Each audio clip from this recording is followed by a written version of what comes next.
Muy buenas tardes, hermanos, amigos que nos ven por este canal. Para nosotros, como digo, siempre es un privilegio que Dios nos permita, con el apoyo de mis hermanos, llegar hasta sus hogares, hasta donde ustedes nos están viendo.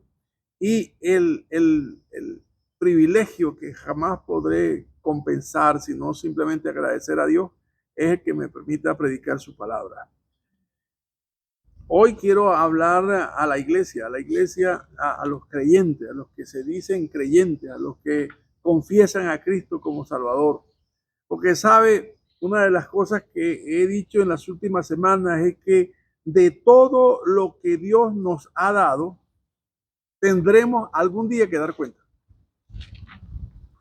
De todo, repito, lo que Dios nos ha dado por su divina gracia, algún día tendremos que dar cuenta. ¿De qué? De nuestra mayordomía. Porque dice la palabra en Corintios, dice, téngannos los hombres como servidores de Cristo y como ministradores de los misterios de Dios. Ministradores es ministros, servidores. Y eso es lo que nosotros somos. Somos que servidores. El ministerio que Dios nos ha dado es ese. Ser mayordomos o administradores de lo que Dios nos ha entregado para que nosotros administremos. Así que tengan los hombres como administradores de lo que Dios nos ha dado. Así que algún día, como dice el pasaje, da cuenta de tu mayordomía. Algún día tendremos que dar cuenta de nuestra mayordomía. Como dice también la palabra, dice, porque es necesario que todos comparezcamos ante el tribunal de Cristo para que cada uno entregue cuenta o dé cuenta de lo que haya hecho o de lo que hizo mientras estuvo en el cuerpo, o sea bueno o sea malo. O sea, todos tendremos que dar cuenta. Hoy quiero hablarles de la santidad del creyente, o sea, la mayordomía de la santidad del creyente. Esta palabra santo en hebreo se deriva de la palabra kadosh. Y esta palabra hebrea, kadosh, habla de ser apartado. Pero sabe, no solamente apartado, yo diría mejor consagrado. Tiene que ser apartado y dedicado a un propósito específico. Por ejemplo, los utensilios de la casa de Dios eran consagrados, ¿verdad?, para el uso específico de la sangre, de los sacrificios, del rociamiento, de todas las cosas que se harían con eso. Pero no tendrían otro uso. Igualmente, cuando nosotros decimos que hemos sido apartados por Dios o escogidos por Dios, Dios al escogernos nos apartó. ¿Nos apartó de qué? De una estructura de pensamiento, de una estructura de conducta, ¿verdad? Para crear en nosotros, formar en nosotros una nueva matriz de conducta. ¿Conforme a cuál? Al propósito que ya Él había predeterminado para los escogidos. Por ejemplo, si usted tiene su Biblia cerca o puede oír lo que voy a leerle, en Deuteronomio capítulo 7, versículo 6, así dijo Dios al pueblo de Israel, le dijo, porque tú eres pueblo santo para Jehová tu Dios. Jehová tu Dios te ha escogido para hacerle un pueblo especial, más que todos los pueblos que están sobre la tierra. No por ser vosotros más que todos los pueblos de la os ha querido Jehová, más que todos los pueblos, os ha querido Jehová y os ha escogido, pues vosotros erais el más insignificante de todos los pueblos. ¿Se da cuenta? Dios escogió a un pueblo de beduinos, un pueblo de esclavos, un pueblo del desierto, y Dios dijo, ustedes serán mi pueblo. Desde aquella noche donde Jacob estuvo en Belén y le dijo, ya tu nombre no será más Jacob, sino Israel. Tu nombre será aquel que peleó con Dios. Ese sería, de ahí vendría entonces toda la prole que se desarrollaría con aquellos 12 que vinieron de, de Jacob y entraron a Egipto. Y luego serían que por más de 400 años un pueblo de esclavos. Entonces, de ahí Dios dijo, yo voy a sacar a mi pueblo para mostrarle mi palabra, mi ley. Y en el desierto los haré, los formaré y les enseñaré cómo deben conducirse para que sean un pueblo sobre todos los pueblos, un pueblo especial. Y digo yo, ¿qué virtud había en ellos? ¿Qué valores había en ellos? La verdad es que no conseguimos ni siquiera una que uno pueda decir, porque era un pueblo fiel, era un pueblo santo, un pueblo fidedigno de Dios, un pueblo moralmente. No. La potestad de la escogencia es de Dios. Eso debemos tenerlo siempre claro.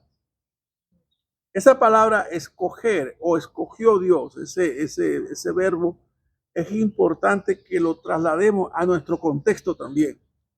Porque allá en Primera de Corintios, dice en Primera de Corintios capítulo 1, verso 26, pues mirad, hermanos, vuestra vocación, que no sois muchos sabios según la carne, ni muchos poderosos, ni muchos nobles, sino que lo vil, sino que lo necio del mundo escogió Dios para avergonzar a los santos. Lo débil del mundo escogió Dios para avergonzar a los fuertes. Y lo vil del mundo escogió Dios.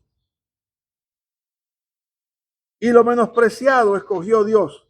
Y lo que no es, para deshacer lo que es, a fin de que nadie se jacte en su presencia.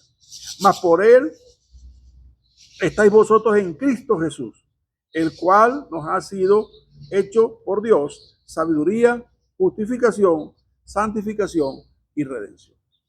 Entonces, el mismo esquema, un pueblo que no era pueblo como Israel, igualmente nosotros no éramos nadie que tuviese virtud alguna para poder estar en la presencia de Dios, pero Dios quiso.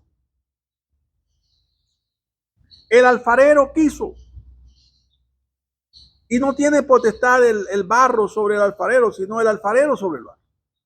Dios quiso apartarnos y moldearnos, hacernos nacer de nuevo por la palabra y por el Espíritu, para nosotros que seamos ahora un pueblo especial para Dios, entre todos los pueblos. Y por eso es que nosotros debemos siempre tener presente que el hecho de ser santo implica vivir una vida santa o una vida de santidad. O sea, una vida que a Dios le agrade. Hermano, yo no voy a decir que eso es fácil, porque hay que hacer morir muchas cosas. Hay que plantearse una pelea cuerpo a cuerpo, una lucha permanente. Pero le voy a decir algo. Como dice la palabra en Isaías, el que procure camino de santidad, por torpe que sea, no saldrá de él. O sea, el asunto es, el que procure agradar a Dios, ese es el que procura camino de santidad. Porque Dios no nos llamó para agradarnos a nosotros mismos ni para agradar a otros, sino para agradarle a Él. Así como hizo con el Hijo, este es mi Hijo amado en quien tengo complacencia. Bueno, así debe tener de nosotros Dios complacencia al ver nuestra conducta. ¿Qué es fácil en medio de este mundo? No, no es fácil. Pero vale la pena cualquier sacrificio. Cualquier sacrificio vale la pena. Vamos a ir a Primera de Pedro, capítulo 1. Y vamos a leer del verso 13 lo que nos va a leer el hermano. Primera de Pedro, capítulo 1, versículo 13. Por tanto, ceñid los lomos de vuestro entendimiento. Sed sobrios y esperad por completo en la gracia que se os traerá cuando Jesucristo sea manifestado. Como hijos obedientes, no os conforméis a los deseos que antes teníais estando en vuestra ignorancia, sino como aquel que os llamó es santo, sed también vosotros santos en toda vuestra manera de vivir. Amén. Porque escrito está, sé santo porque yo soy santo. El 23 dice, siendo renacidos, no de simiente corruptible, sino de incorruptible por la palabra de Dios, que vive y permanece para siempre. Qué precioso pasaje nos acaban de leer. Lo que está diciendo el apóstol Pedro es, sean sobrios, quiere decir, sean conscientes de lo que ahora en ustedes ha sido hecho. Voy a explicarlo de esta manera. Cuando usted lee en Juan capítulo 1, verso 12, dice, y a los que le recibieron les dio la potestad de ser hechos hijos de Dios. Esta palabra en griego es la palabra tecnón, aquel que es engendrado de un padre. Entonces, es hijo de un padre. Y entonces Dios nos engendró, nos hizo nacer de nuevo por la palabra y por el espíritu. Yo lo que es nacido de la carne, carne es. Pero ahora hemos nacido, ¿verdad? Y dice la palabra que el que está en Cristo, nueva criatura es.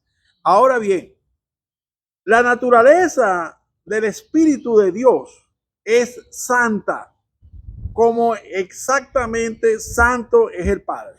Santo es el Espíritu. El mismo carácter de perfección, de santidad, de pureza y de incorruptible tiene el Espíritu Santo que él ha hecho morar en nosotros. Ahora bien, ese espíritu que está en nosotros ahora tiene el propósito de glorificar al Hijo, que también es santo, porque el Padre dijo acerca del Hijo, este es mi Hijo amado en quien tengo complacencia. Lo que tiene que irradiar un hombre, una mujer creyente en Cristo, y voy a decir una persona creyente madura, una persona que ya conoce la verdad, es que tiene que irradiar santidad. Mire, una de las cosas características que viene a mi mente ahora es el gozo. El gozo tiene que ser algo como emblemático de todo creyente. En medio de las situaciones que estamos viviendo, en medio de todo lo que vaya a acontecer en enero, el 10, el 20, en Ucrania, en Japón, en China, en Siria, en Israel, pase lo que pase en el mundo, la suerte del creyente o el destino del creyente no es igual a lo que pasa en el mundo. ¿Por qué? Porque fue escogido por Dios con un propósito. ¿Me entiende? No nos va a acontecer nada que quite lo que Dios ya nos ha otorgado, que es su espíritu. Pudiéramos perder la vida, pero jamás perder la salvación que Dios nos ha dado. Entonces, dice que para estar consciente de esto, dice, sed sobrios y velad.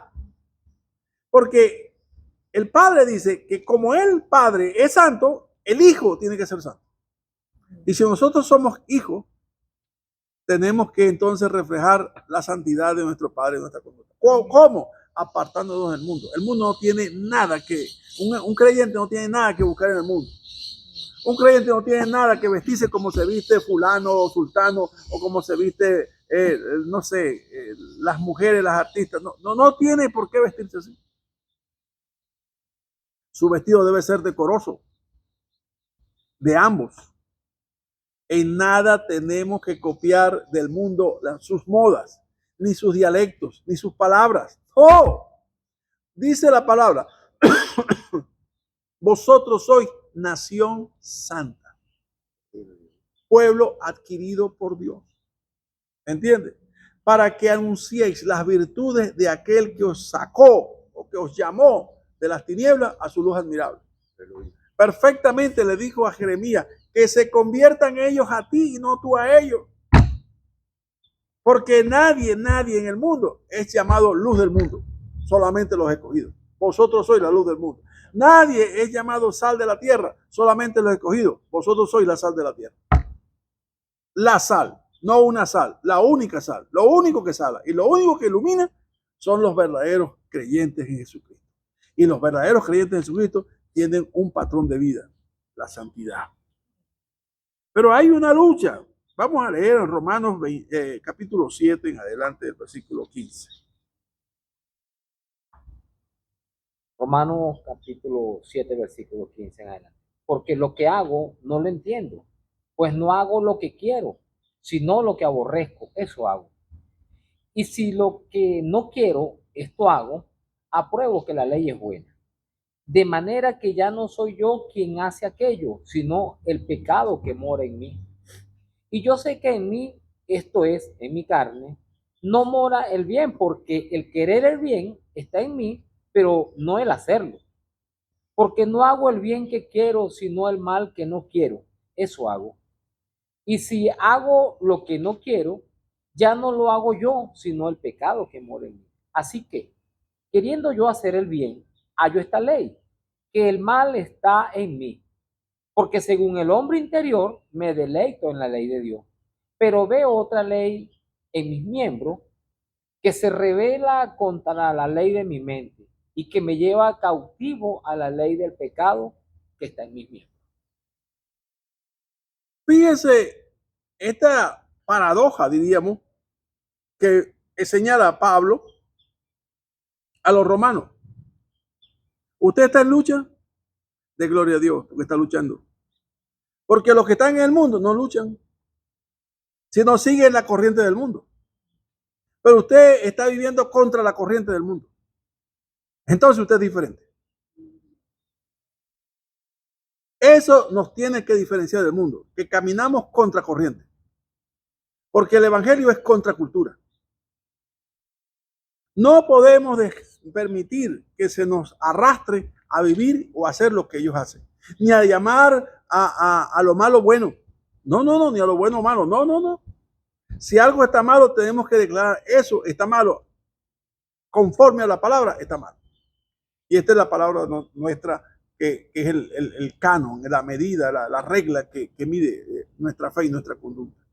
Entonces nosotros tenemos que estar claros. Ahora, Pablo está hablando aquí de una lucha que tiene. Y sí, gloria a Dios porque tenemos una lucha. Al final dice, miserable de mí, ¿quién me podrá librar de este cuerpo de muerte? Porque la primera lucha está en someter nuestro cuerpo en obediencia.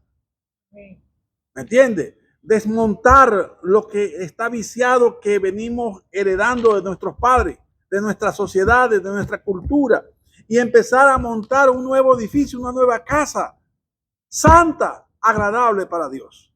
Esa es la gran lucha del creyente. Usted lucha, dele gloria a Dios que está luchando. Dele gloria a Dios que está luchando. Hay muchos que empezaron a luchar y no pudieron porque fueron arrastrados, porque luchaban en su propia fuerza. Pero déjeme decirle, para todo Dios tiene una solución. En Santiago capítulo 4, versículo 7, está lo que la inspirada palabra de Dios dice para los que están luchando. Someteos pues a Dios, resistid al diablo y huirá de vosotros. ¿Le gustó esa parte? Huirá de vosotros. ¿Qué es la parte que nos toca? Someteos a Dios. Si Dios dice que no haga, que no fornique, no fornique. Si Dios dice que no traiga a su casa la inmundicia, la fornicación o las películas pornográficas, que bote todo eso. Cierre esos canales calientes. Porque esos son ventanas que traen corrupción a su casa. Traen potestades a su casa. Tiene que ponerse usted como un valiente enfrente a su casa para proteger su casa. Amén. Y ahí, cuando usted hace esa actitud o toma esa actitud, se está sometiendo a Dios. Cuando el enemigo ve que hay un hombre, una mujer en la casa que defiende la casa, él se retira. ¿Por qué? Porque ahí no podemos entrar porque ahí hay un espadachín. Porque hay un valiente ahí. Hay alguien que está luchando. Cuando usted dobla su rodilla y está clamando a su padre de madrugada para decir, Señor, defiendo mi casa en tu nombre y en tu nombre echo fuera toda potestad que quiera meterse en mi casa y destruir mi familia. Ahí hay un hombre que está luchando. Ahí está glorificándose Dios y dice, ese es mi hijo amado en quien tengo complacencia. Gloria a Dios. Amén. Una vida de santidad no es una utopía, es el deseo de Dios para todos los escogidos. Que Dios les bendiga.